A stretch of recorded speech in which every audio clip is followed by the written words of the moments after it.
Hello everyone and welcome back to another video. Today was round 8 of Rilton Cup, and in round 8 I was playing with white pieces and I faced Grandmaster Margir Peterson.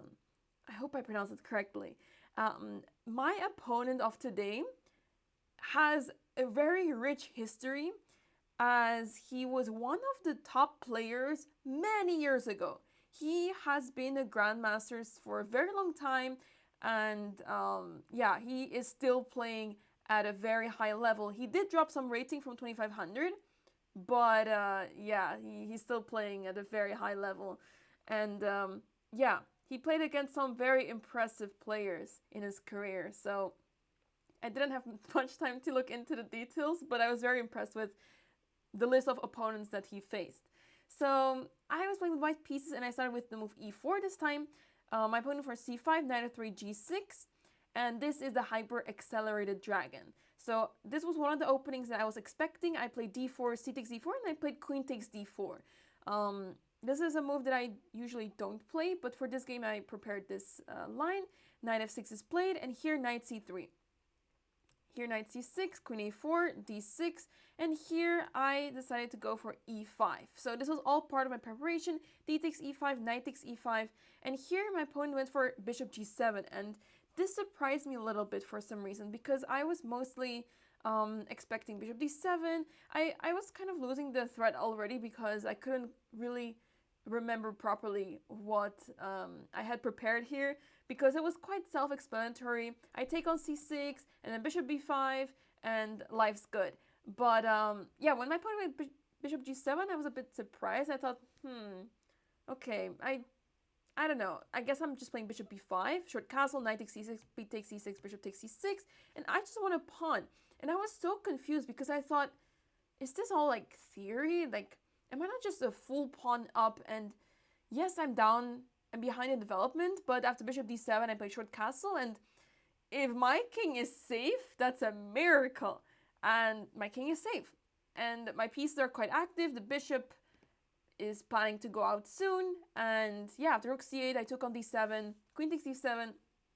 And here I thought, well, why not trade queens? I'm up the pawn, and I don't really see what the queen will have, what use it will have in this game because I don't really have pieces to attack. I did consider the move queen h4, but it feels a bit useless and it doesn't really help much.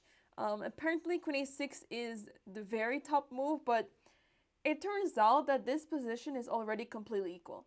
And I did not notice during the game. I thought this was already +1. I thought I was better in from the opening already. So I took on d7, knight takes d7, and here I spent, you can see it from the clock. Well, you see that what I started with, but after this move, I basically spent 40 minutes on this move. Yes, 40 minutes. Because the idea behind trading queens was that I would play knight d5, but okay, I missed that rook takes c2, he's just picking up the pawn, and I wanted to take on e7, obviously, but I thought black is supposed to defend that. So when I realized that my pawn on c2 is hanging after knight d5, I thought, okay, wait a second, because once my opponent gets the rook on the second rank, the pawn on b2 is weak, and I have no idea what's happening. I'm very terrified of my opponent's pieces getting super active, and being up a pawn is actually not so helpful, it seems like. So I thought I have to come up with something else. I have to come up with something here because I'm up a pawn and I'm going to prove that this is actually a good position for me. Well, turns out that I got a bit too stubborn here because it's completely equal. I played a move rook d1 after all. Knight d5 was fine to play, but as you can already guess, it is very drawish. And if there's one thing that I did not want to settle for is an easy and simple draw or something. Or, well, you can also argue that maybe I'll be in a slightly worse position as this rook on the second rank will be very dangerous. So anyway, I played move rook d1. I thought I have to activate my pieces. The knight is hanging now, so knight goes to b6. And here I went for bishop d2 to defend the knight on c3. I did consider move bishop e3. There's many moves that I considered, but I didn't really like any of them, and I thought let's defend it safely. e6 was played, rook a b1. I'm defending the pawn on b2 just in case, because the knight is heading to c4. And yeah, I thought maybe I can somehow get out of this mess. And also I'm out of this diagonal, so I'm safe with the rook on b1. Rook c6, I went for king f1 because I thought, well, it's an endgame, and kings are supposed to be in the center when it's an endgame, should join the action. I cannot do much with my king, but if I get to e2, it's already a good sign, right? My opponent for a6, and here I went for king e2, and now knight c4. So this is actually a super important position. So for those who have followed the game with Engine, you can easily see where things went wrong. But I would like to argue that even though the move that I played here, knight a4, even though this move is not so bad, I would argue that this is the reason why things went downhill. So first of all, I was so happy to play knight a4 because finally my knight is free, I can play c3 next, my pawn on b2 is defended, and life's good. But what I missed is that after knight takes d2, king takes d2, I thought of rook takes d2 at first, but the move that I missed is bishop h6. And suddenly this pawn on c2 is hanging. I cannot defend it anymore. So now I have to capture on d2 in a beneficial way. So I took with the king because after check I can go back to e1, and now my opponent captures the pawn on c2. And here I went for rook d6, and this is the move that the computer says is wrong, and it is basically losing now for me already. -1 point something in an endgame is quite a lot. And with this rook on the second rank, it's just a disaster. Apparently I was supposed to play e3, which I did consider, but it's like, yeah, it's tough. It's tough. I did not see a difference because what is Black's idea? Black wants to get the second rook on the second rank as well. Now, there's not so much space on the second rank, as you can tell, because my pawns are occupying almost all the squares. But I was thinking that my opponent will play rook b8, rook b5, and then rook e5 to get to e2. And once the rook is on e2, it's basically game over. But apparently a3 is defending everything. Rook b8, I can just play b4 because after rook b5, perhaps there's knight c5. I wasn't sure about this because I thought, okay, a5 and then what? But the computer seems optimistic about this. But yeah, I don't like this. So anyway, by the way, going a few moves back, because I was talking about the move knight a4, which I played, which is not a good move. I think if I had played bishop e1 here, it would not have been so bad. Because the whole idea is that my opponent takes on b2, rook takes, bishop takes, rook takes, oh, sorry. And now rook d6. And this is pretty easy to hold. I feel like I'm the active one because it's easy to defend my pawn with king d2 next. But yeah, I was calculating all of this and I thought this was like completely fine for me. But for some reason I was so excited to play knight a4 that I completely forgot about the fact that after knight takes e2, now that my king is on e2, I can no longer play rook takes e2, bishop h6, and the rook cannot go to e2 anymore to defend the pawn on c2.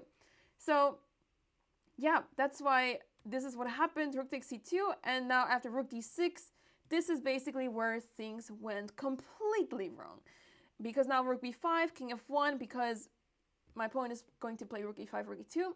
So I have to move my king, rook f5, but now I'm forced to play f3, bishop e3, b4, rook d5, knight b2. I was thinking here that bishop c1 is completely winning because I cannot defend this knight. I cannot defend this piece whatsoever. But I guess my opponent has a lot of winning ideas here. He went for rook f2 check, king e1, rook takes e2, g2 I mean, knight d1, bishop f4. And he is just slowly grabbing the pawns, and this bishop is a monster all of a sudden. My opponent continues taking pawns, and now with rook e2, king f1, bishop g3, knight c3. I'm really trying hard to get out of this somehow, but no. Rook h2, king g1, check, rook c2, and my opponent is basically picking up the knight, and I thought it is time to resign because I can try to move my pawn forward, but my opponent has so many pawns, and I thought there's absolutely no point continuing this. My opponent deservedly won the game, and yeah, I deserve to lose this game. It was a really tragic game because, well, first of all, I thought I completely threw the game, and I thought that I was better at some point, but apparently I was never really better. It was just a slight advantage because, you know, I have a pawn more, but that basically amounts to nothing. So, yeah, a bit disappointed with the game. I feel like I didn't really put up a fight here, and I really went into my opponent's comfort zone, I feel like.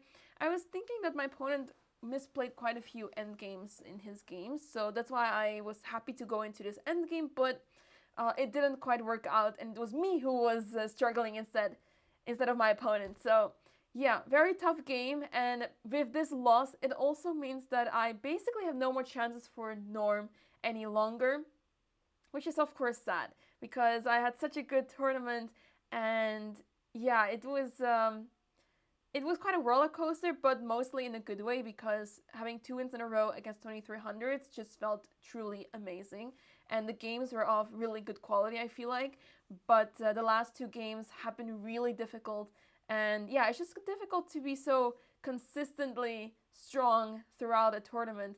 And yeah, after 7 rounds, I had a performance of, after 6 rounds, after 6 rounds, I had a performance of 2400, but 3 more rounds after that, and it's just really tough to maintain that as every single day I'm facing another 2400 basically.